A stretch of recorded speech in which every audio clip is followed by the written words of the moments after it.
we are the international part of the international student support team today, and I'll tell you more about us in the next slide. So basically, we're a bunch of 11 international students and one graduate student representative in our team. Our aim is to support international students through our team supports only international engineering students through workshops, info sessions, and a lot of events. This is almost going to be our third time recruiting freshman students this year. As I said, support to international engineering students, usually for the transition period. So most of the time, though, our work is through fall, and we try to support as much as we can. So last year, we had a lot of students that were just um, transitioning to Virginia Tech, but actually did not come to the United States. So that was one of our main things. But yeah, so far we have 12 people in our team, and today 4 of us will be presenting and 2 of us will be doing the Q&A. So introductions, my name is Samya Khanna. I am the president of the team. I'm a senior in computer science. So, hi, my name is Harita. I serve as the vice president for the team, and I'm also a senior, and I'm majoring in computer engineering. Hi, I'm Roshni. I'm a peer mentoring junior lead, and I'm a sophomore in computer science. Hi, I am Marvi Tripolia, and I am a peer mentor lead and a sophomore in aerospace engineering. A little bit about CEED. I don't know how much you know about it. CEED stands for Center for the Enhancement of Engineering Diversity.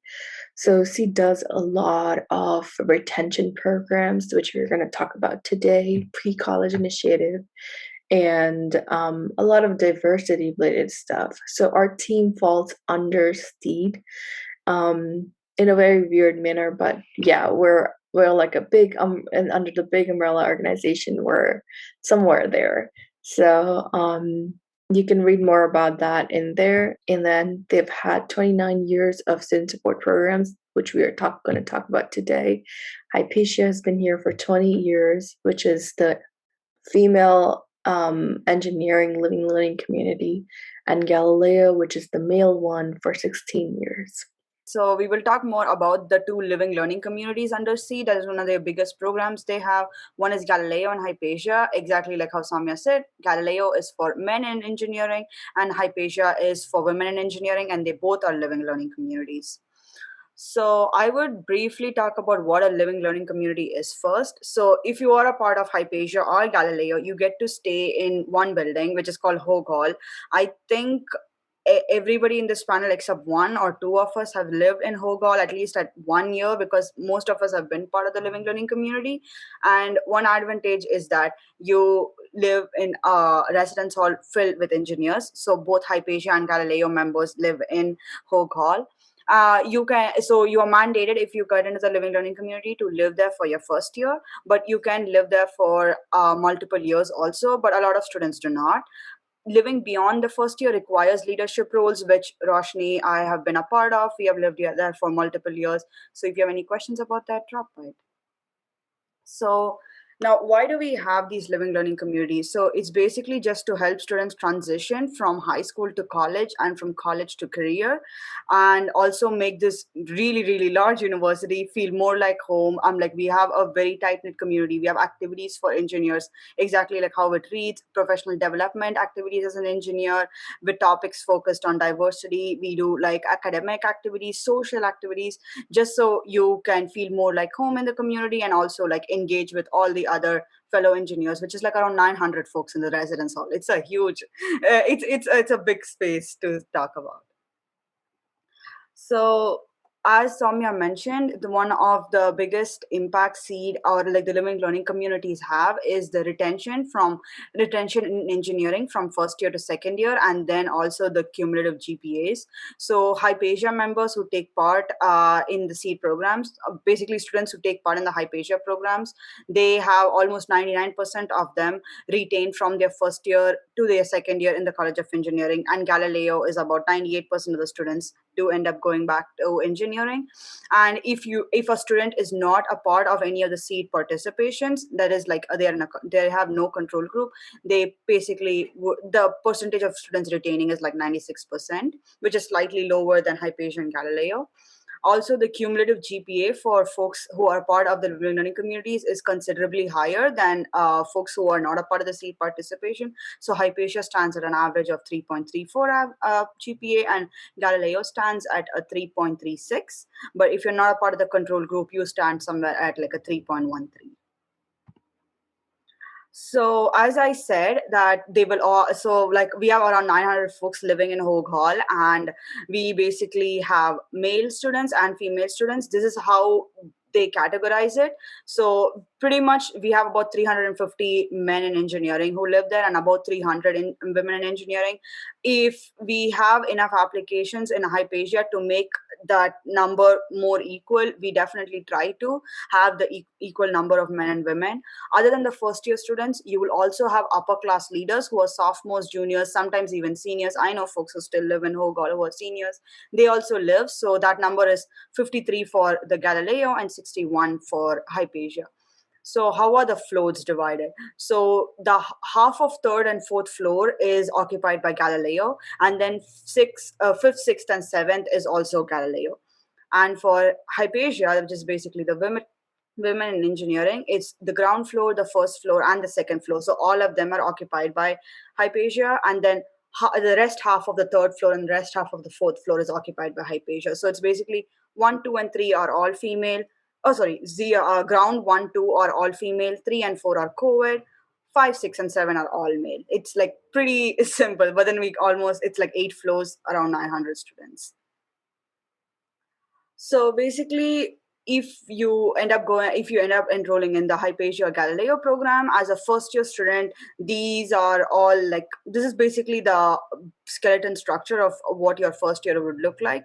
So basically the goal of the community is to help first year students with transitioning from high school to college and college to career. So that's two big things they focus on, and they do that in this following manner. So all the first year students, so basically if you're a freshman coming into Hypatia Galileo, you will be required to take a 2-credit hour class which is taught by an engineering graduate student or one of the CEED staff. We have some folks from higher education, so basically we're doing engineering education, PhD or MS. A PhD or MS also come in and teach these classes. So it is only for 1 semester, and you'll be taking this class, but you'll have activities to do in the spring semester also. But then you'll meet in a class for the fall semester, and it's a 2-credit hour course which you'll be enrolling yourself in.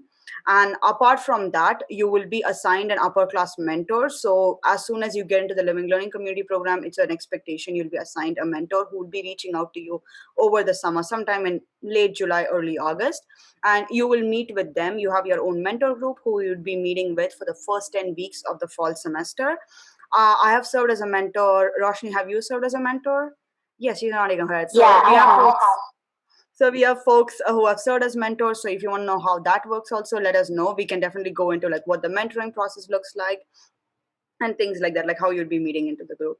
So what to expect from the course and what to expect from mentoring, and those are things we can go through.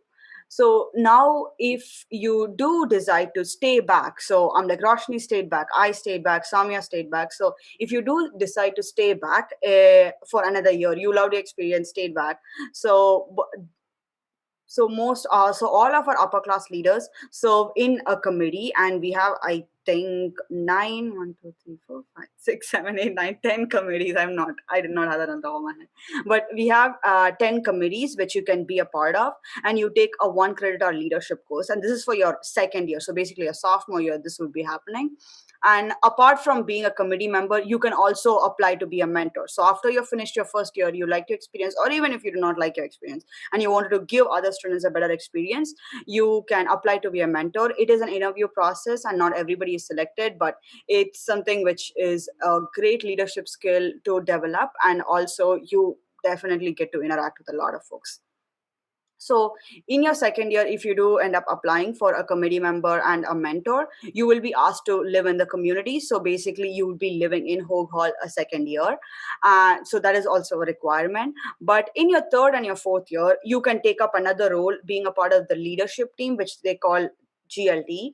And so basically you can apply to remain back in the community for your third and fourth year also as a mentor or a committee member, if you're not a part of the GLT team. And basically how that works is you can be a part of the GLT. The only thing is you will not be required to live on campus. And next thing, you basically are your mentors' mentors. So basically, a third or a fourth year student would be mentoring the mentors who would be talking to the first year students. Kind of little confusing, but yeah, they are not required to live in Hogue Hall. I know folks who ended up in the Galapagos leadership team who still currently live in Hogue Hall, who are in their fifth year, who are in their fourth year. So that's totally an option. They give you the option if you want to stay or not. But in your third and fourth year, in your Galapagos leadership positions, you're not required to. But in your third or fourth year, if you do take up the mentor committee position, you will be asked to live in the residence hall.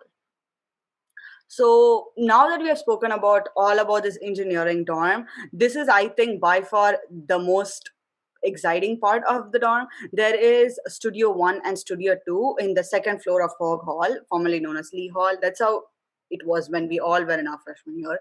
So Studio 1 is basically a maker space. It's a design studio where you have basically power tools, 3D printers, laser cutters, CNC routers, all the good stuff which you can work with. I personally loved working at Studio 1. You always have a graduate student over there and also other upper class leaders, so basically second through fourth year students, to help you with your personal projects. So you can bring a CAD design into the project, tell them you want to 3D print it, and they'll help you do that. Or if you bring a CAD design, you tell you want to laser print it, you can.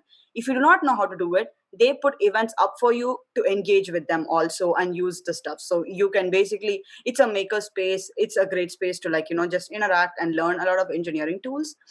Other than that, there is Studio 2 also, which is more of a collaborative space. We'll be looking at pictures on this like in the coming slides, so you will understand like what these two spaces look like. And it's basically a study space, and as I said, they both are managed by graduate and upper class students. And then there are corporate and faculty events which happen over there. I once went to a event by Deloitte, which was at the studio. A lot of companies try to use that space because it's kind of informal but still formal meet and greet, and like make a space for like folks to interact and do projects.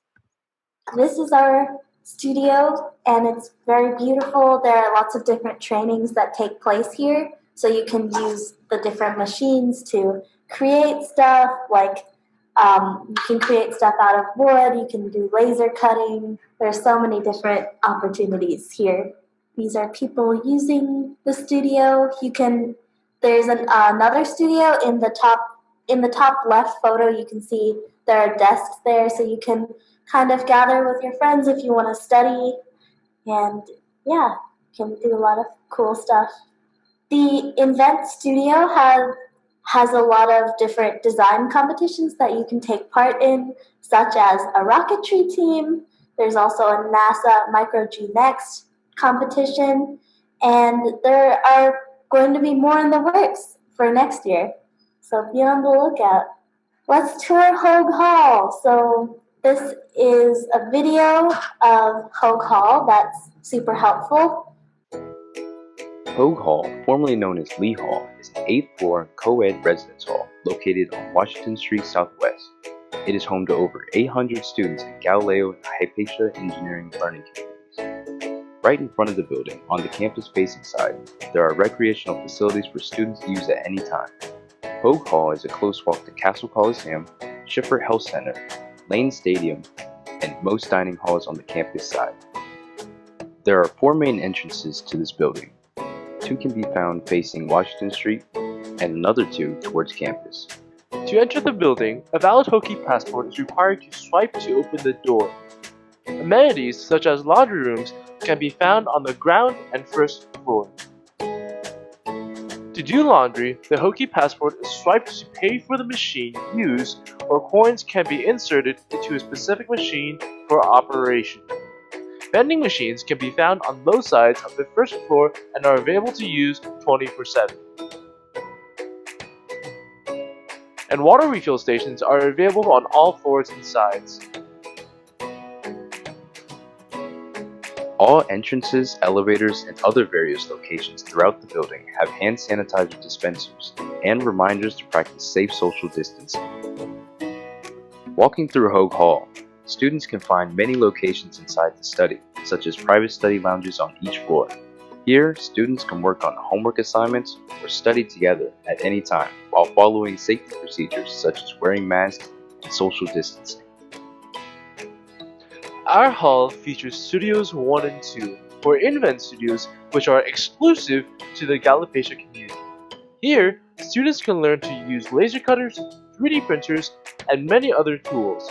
They are also able to create their own projects with the tools provided.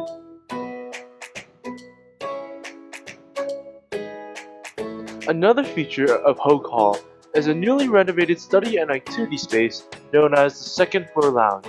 It is complete with a kitchen, private study room, ping pong table, multiple TVs, a single unisex bathroom, and plenty of seating to study and relax.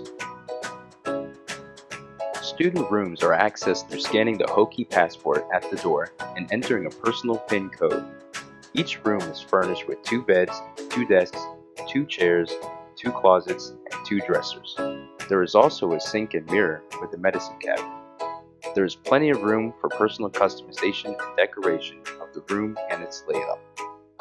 That's all for today, Hokies, and hopefully we'll see you on campus. Let's go, Hokies! That's just what our dorm looks like.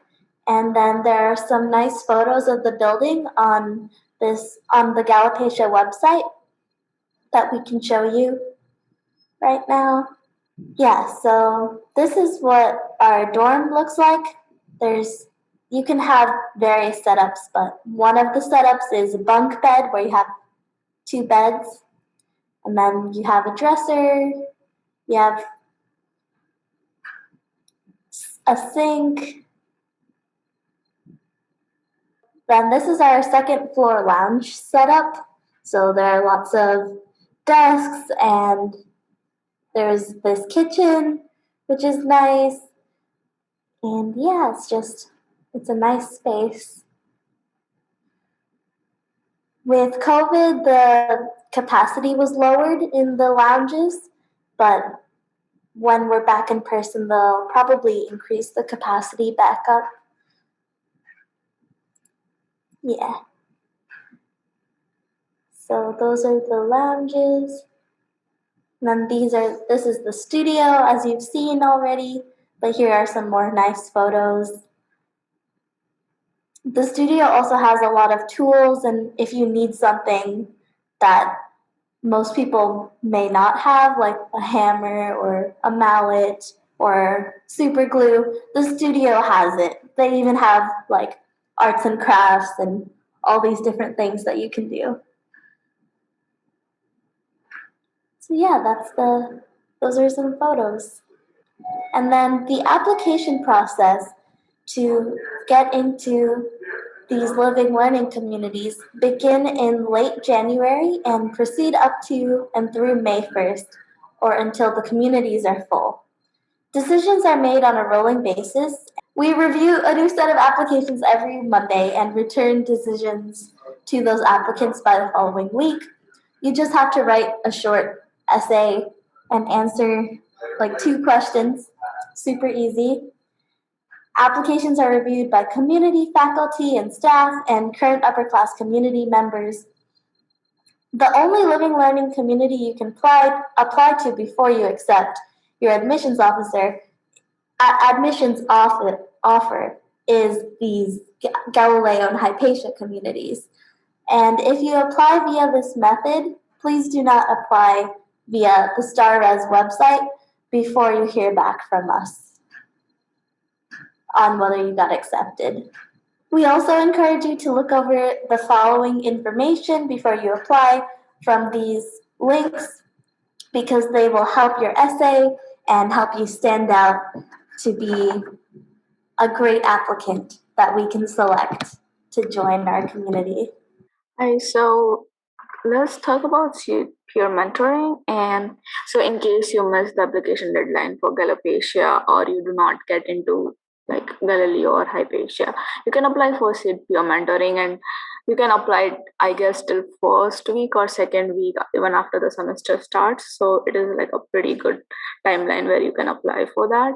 Before I talk anything more about peer mentoring, let us watch the video of what it is. And CEED Peer Mentoring is a program that helps first-year engineering students ease the transition from high school to college, both academically and socially. As a participant in the program, you will be paired with an upperclassman mentor and a group of other mentees. The mentors have peer leader advisors who help plan events and oversee the program. And all of this is all under CEED, the Center for the Enhancement of Engineering Diversity. As a mentee in the CEED Peer Mentoring program, you can choose to be a part of one of 4 groups. West, Women Engineering Support Team. Best, Black Engineering Support Team.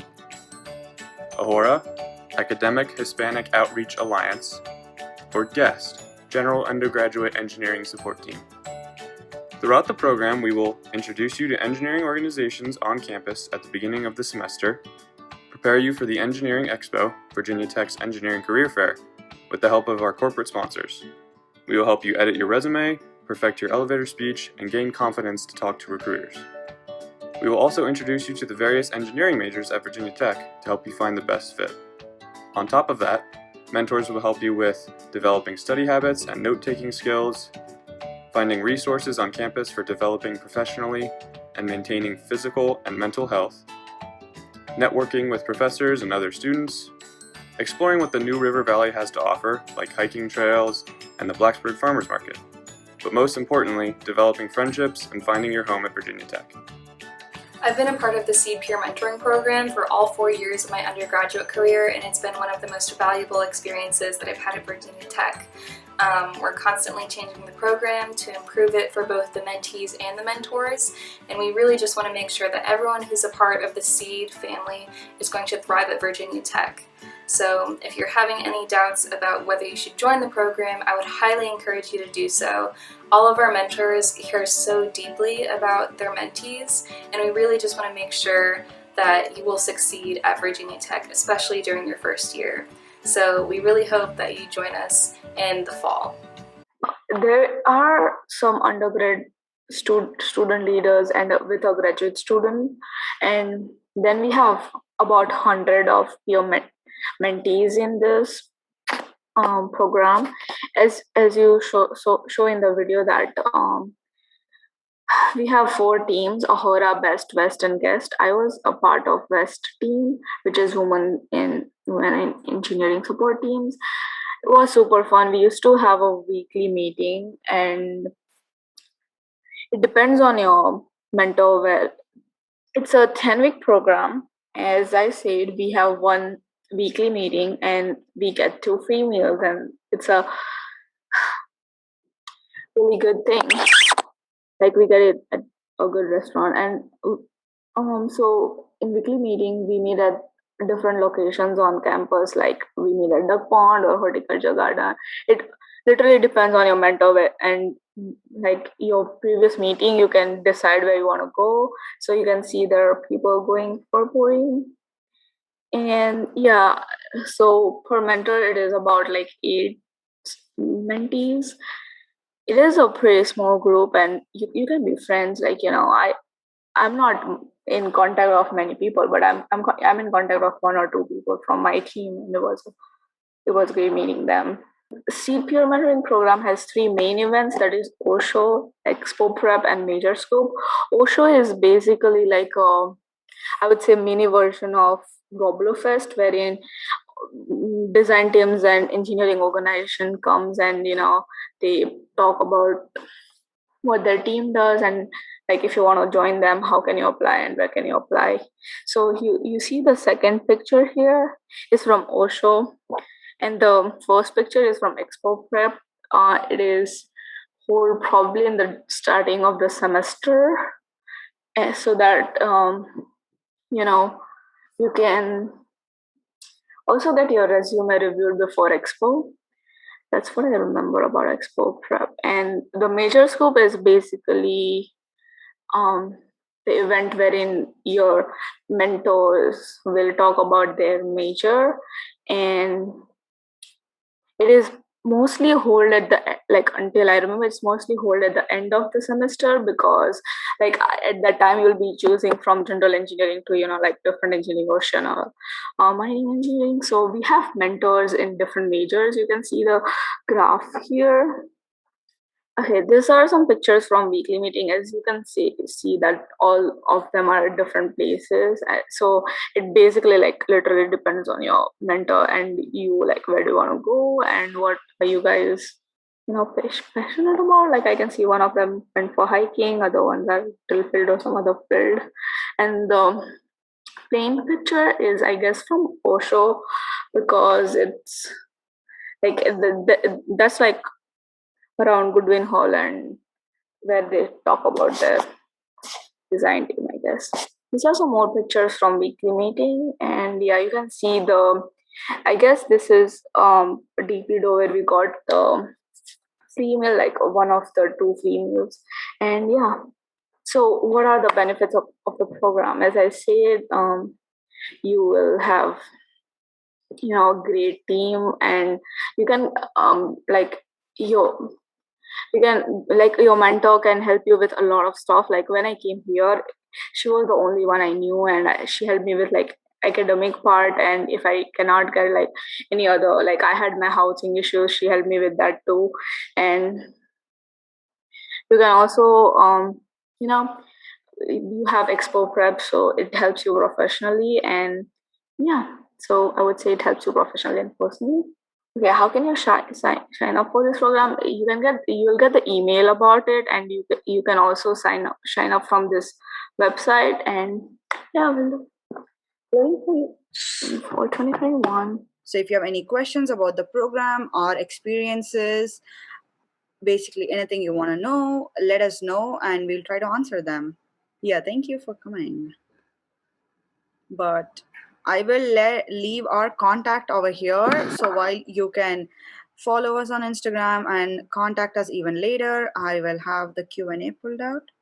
Okay, so we have a question which I'll answer right now. So any students can use the studios at the time they want. So not all students. So basically, if you're only a part of Galapagos, so if you're in Hypatia or Galileo, you can use the studio at any point of time. Right now, there like you'll have to sign up for time slots. It's not just a walk in and you can do it. But I think by the fall, turns out once we go back to totally normal, you can basically walk in and do it. As long as you're part of Hypatia Galileo, you can walk into the studio and work at any point, and the same goes for the study space also. The studio, it does have working hours, so there has to be a graduate student open, so there's a graduate student there, and the studio normally sends out the times they will be open at the beginning of the semester in a weekly manner or a bi-weekly manner. So in all the times they're open, you can definitely go and be there and work with the students. Yeah, and if you just need something quickly, you can walk in and just ask to borrow something. Oh yeah, for sure. Like I remember I once gave a 3D design, like I gave a CAD design for a 3D printer.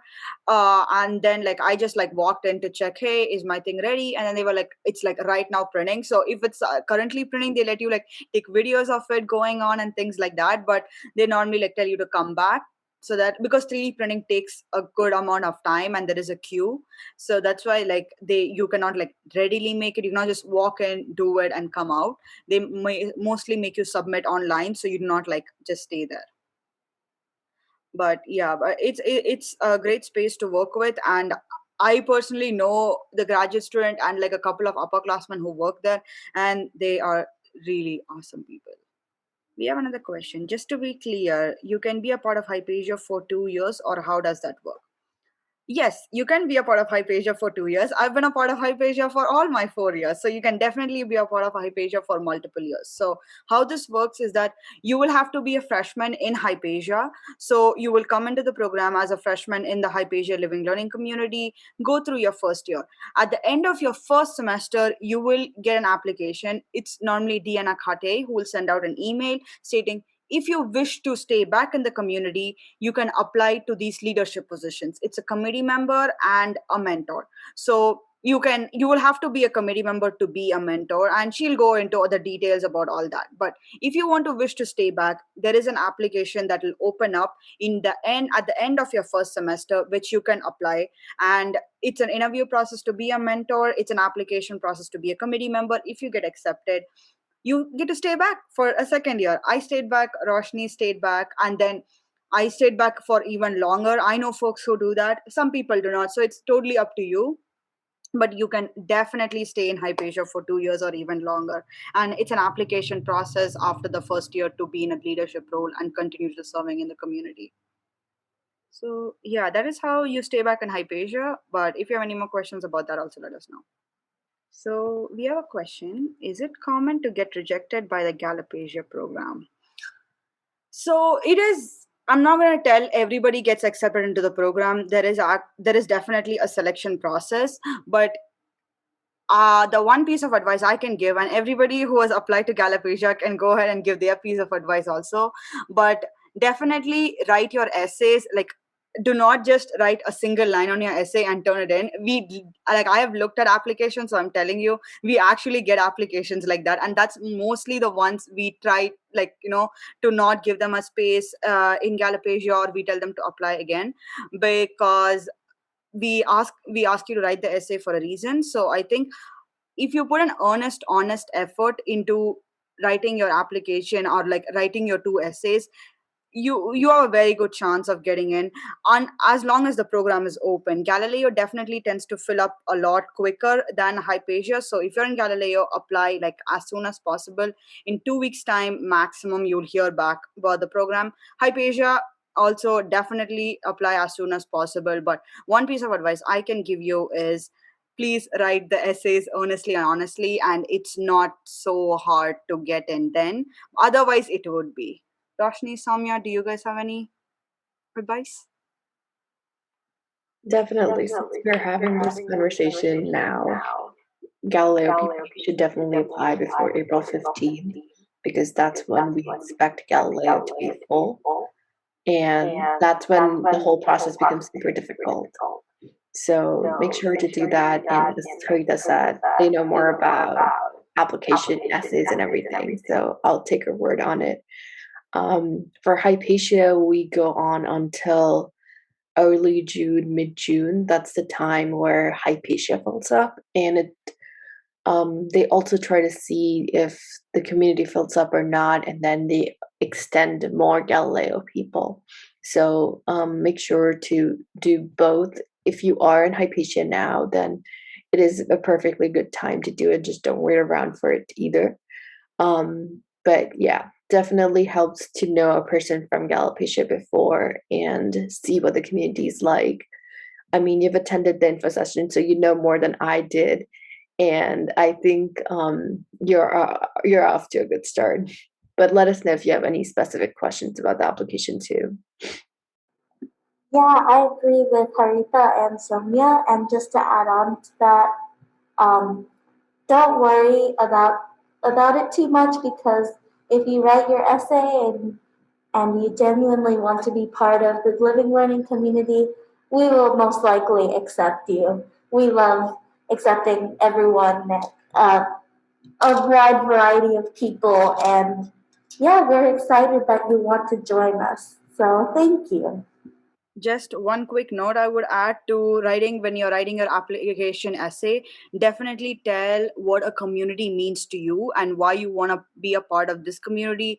If you want to feel supported, if you want to support other folks who are in the same boat as you, that is something which we absolutely try to bring in the community, like a support system where one supports the other. So that is something which you can highlight in your essay. That is something which we look for personally. So you have a head start already here, as Soumya said. Yeah, and I typed a piece of wisdom in the chat, but basically I just said, in your essay, do not say you want to be part of the living learning community because you want to be with like-minded people. Because when I was part of the Galapagos admissions, they told us to look for people who say that and then reject them, because they don't want us to believe that we're all like-minded, because we're all unique. So yeah, it's just a piece of advice.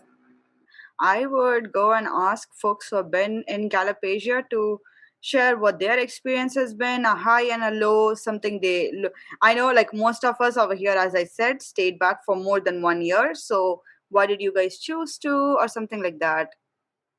So, Roshni, do you want to go first? Yeah, thank you. So, my experience in Galapagos has been wonderful. I This is my second year here. I'm part of Hypatia, which is the living learning community for women engineers in Hogue Hall. And yeah, the community is awesome. I have made some incredible friends here, met some incredible women, and it's nice that I met like Harita and Soumya, and they're all of these people that you meet are kind of like a mentor, even if they're not like your actual mentor. You can always look up to them, ask them questions. I was a mentor. I am a mentor currently, and I I loved meeting all my mentees. I'm always there for them. Like last night, I talked to one of my mentees, and like we helped each other with homework. And yeah, it's just nice to have people you can study with and people you can talk to if you're ever lonely, because it's a big university and you probably want to study with friends. So yeah, I love the community for sure. I could share my experience, but I see you have a question. How are the classes for the Galopecia students? Harita or Roshni, do you want to go for that? Yeah, sure. So the freshman classes that Galopecia students take are pretty much the typical general engineering classes, which are like Calc 1 or 2, Chemistry 1, then there's also engineering, like general engineering, and you can take electives or English. There are a variety of things you can do, and then there's the Galopecia class that you specifically have to take, and I can talk more about that. That class is super easy. It's definitely a grade booster. It's just completion. So as long as you do your work, you will get the points, and you'll be all good. There are a few assignments that are like a little time consuming, but they're worth it. In the end, they actually are helpful. And you do get to meet other freshmen in your grade. So that's also nice that you might get to make some friends or meet your teacher who could be a good resource for you.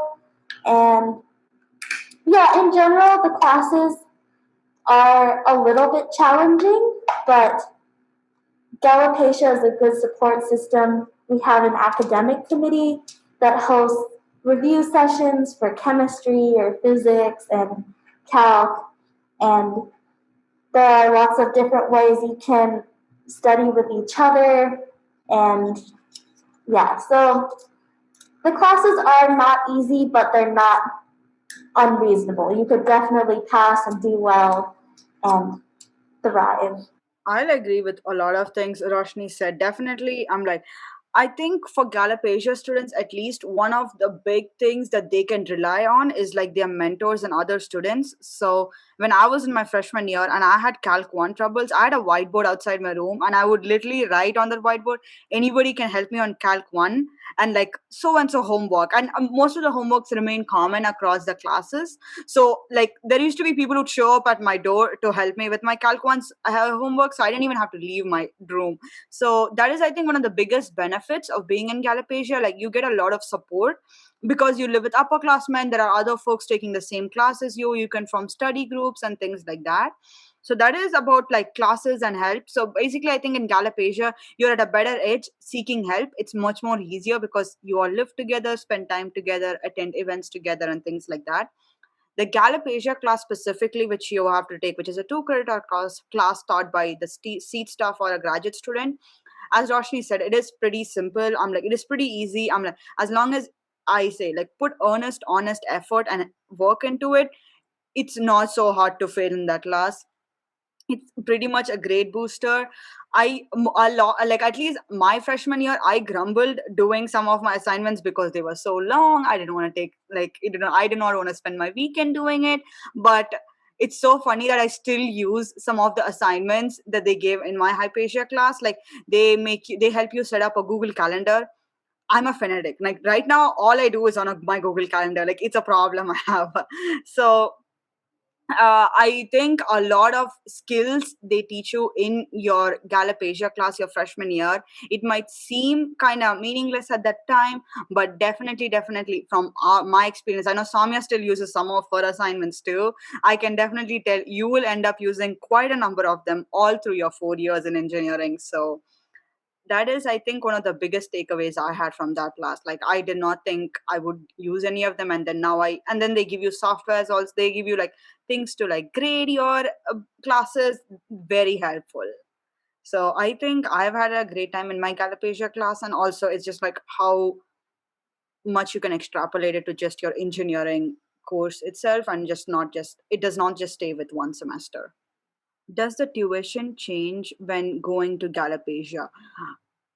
The tuition as such does not change. You will not be asked when you are in the program, you will not be asked to pay for anything.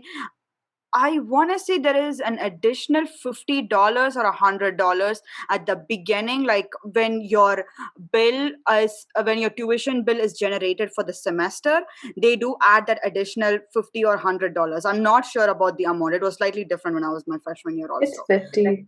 Okay, yeah, it is $50. So they will add that, and that is the only thing you'll have to pay to be in Galapagos. That is at the beginning when your like actual bill is generated. They will add that to the bill, which you can see on your Hookie Spa also. But after that, throughout this program for the 1 year, you will not be asked to pay for anything in between. So when Margie mentioned or when Roshni mentioned, we'll be going out for like mentor meals. They take you to all these events. You are not asked to pay for anything of that sort. So it's just like a one-time pay at the beginning of the semester, which is like $50, and then like you basically do not pay for anything else.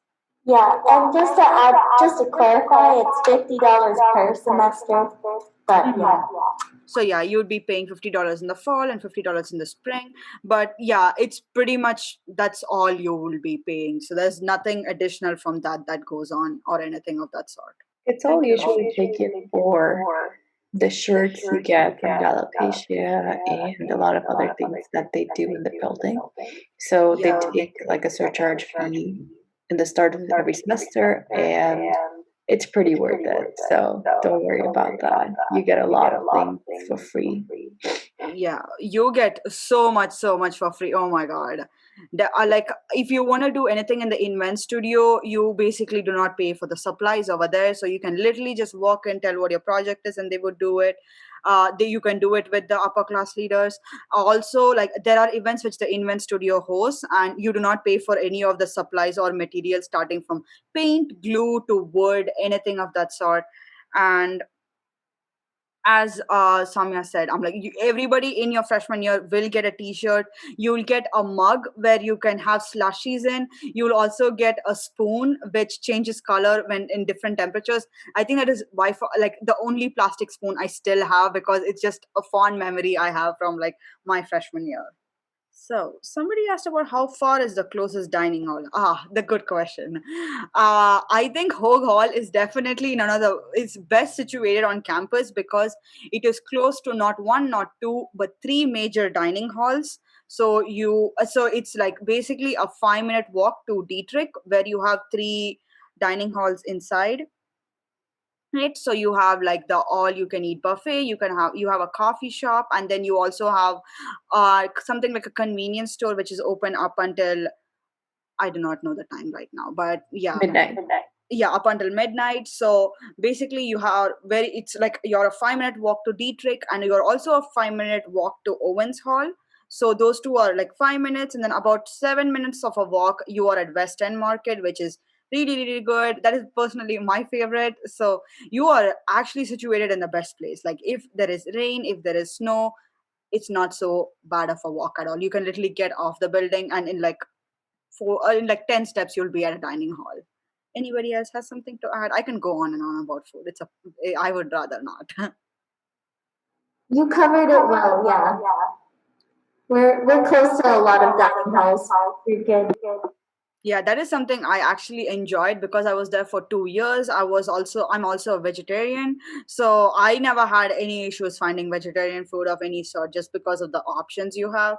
And also, like, it's pretty convenient because you have an app with which you can order online and then just go pick it up if you do not want to go there, stand in a line, and things like that. So it is pretty convenient in that way too.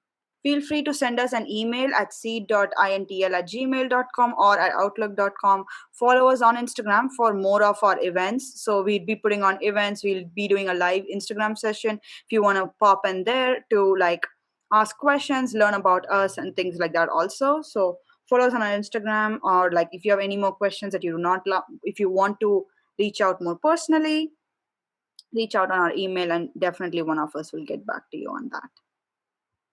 Thank you for coming. See you all.